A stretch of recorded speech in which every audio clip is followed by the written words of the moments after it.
नमस्कार दोस्तों, यह जो तस्वीर आप देख रहे हैं वह दालकोला शहर की तस्वीर है। बिहार के पूर्णिया जिले से होते हुए यदि आप दालकोला शहर की ओर जाते हैं, दालकोला शहर होते हुए किशनगंज की ओर जाते हैं, किशनगंज से होते हुए यदि आप सिलीगुड़ी की ओर जाते हैं तो अक्सर आपको दालकोला में यह जाम की समस्या का सामना करना पड़ता है। साल के 365 दिन यहाँ पर जाम की समस्या बनी हुई रहती है। बावजूद इसके अब तक प्रशासन कोई ठोस कदम नहीं उठा पा रही है। चुनाव के वक्त, विधानसभा चुनाव के वक्त दालकोला के कुछ लोगों से जब मैंने बातचीत की थी तो उन लोगों का स्पष्ट कहना था कि यह जाम टीएमसी पार्टी के कार्यकर्ताओं की वजह से बनी हुई है। समझ में नहीं आता कि आखिर यह जाम की समस्या टीएमसी पार्टी के कार्यकर्ता कैसे हो सकते हैं। तो उन लोगों का कहना था कि जो टीएमसी पार्टी के जो कार्यकर्ता हैं उनके साथ बंगाल पुलिस भी रेलवे क्रॉसिंग के पास, जो दालकोला का रेलवे फाटक है, वहां पर इन ट्रक वालों से जबरन वसूली का काम करती है। जिस वक्त यहां पर रेलवे फाटक गिरा हुआ रहता है उस वक्त इन ट्रक वालों से वसूली करने का काम किया जाता है। यह सवाल कहीं ना कहीं गंभीर सवाल है कि यदि इस प्रकार से राज्य सरकार के जो कार्यकर्ता हैं, राज्य सरकार की जो पार्टी है टीएमसी पार्टी के यदि कार्यकर्ता इन ट्रक वालों से वसूली करने का काम करते हैं तो आखिर इससे निजात कैसे पहुंचाया जाए? कौन जिम्मेदार है इसके लिए? आखिर प्रशासन के लोग जिम्मेदार हैं या फिर वहाँ की पार्टी जिम्मेदार है, वहाँ की सरकार जिम्मेदार है, जो इस प्रकार से आम जनताओं के साथ खिलवाड़ कर रही है?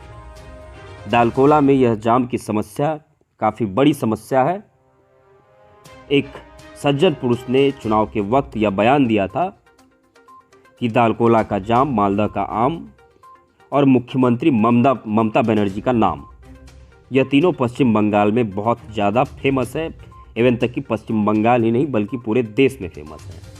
अब सवाल यह उठता है कि टीएमसी पार्टी के जो कार्यकर्ता हैं क्या सच में इस प्रकार के वो हरकत किया करते हैं? क्या सच में दालकोला शहर के बीचों बीच जो रेलवे क्रॉसिंग बना हुआ है, जो रेलवे फाटक बना हुआ है, वहाँ पर जबरन वसूली की जाती है इन ट्रक वालों से? और आखिरकार फिर सवाल यह उठता है कि यदि वहाँ पर वसूली की जाती है तो पुलिस प्रशासन के लोग क्या कर रहे हैं? या फिर इन सारे मामलों में कहीं ना कहीं बंगाल की पुलिस भी उन लोगों का साथ दे रही है, उन लोगों के साथ खड़ी है? आम जनताओं ने चुनाव के वक्त दालकोला के कुछ लोगों ने बंगाल पुलिस पर भी यह आरोप लगाया कि टीएमसी पार्टी के जो कार्यकर्ता हैं उन्हें कहीं ना कहीं पुलिस की संरक्षण प्राप्त है, पुलिस प्रशासन का प्रोटेक्शन प्राप्त है, जिसकी वजह से कोई बुलंद आवाज़ उठ नहीं पा रही है और इस प्रकार से ट्रक वालों से यहाँ पर जबरन वसूली की जाती है। तस्वीर में आप देख सकते हैं कि किस प्रकार से सड़क के किनारे लंबी कतारें लगी हुई हैं और कुछ गाड़ी वाले लोग यहाँ पर लंबे समय से जाम में फंसे हुए हैं। अब सवाल यह उठता है कि इस जाम से निजात दिलाने के लिए आखिर इनकी आवाज़ को किस प्रकार से बुलंद किया जा सके। सवाल यह उठता है कि किस प्रकार से यह जाम को हटाया जाए। तस्वीर में आप एक तस्वीर और भी देख सकते हैं। ये ट्रक वाले से यहाँ के जो प्रशासन के जो लोग हैं वो किस तरह की क्या मांग कर रहे हैं ये तो वही जाने।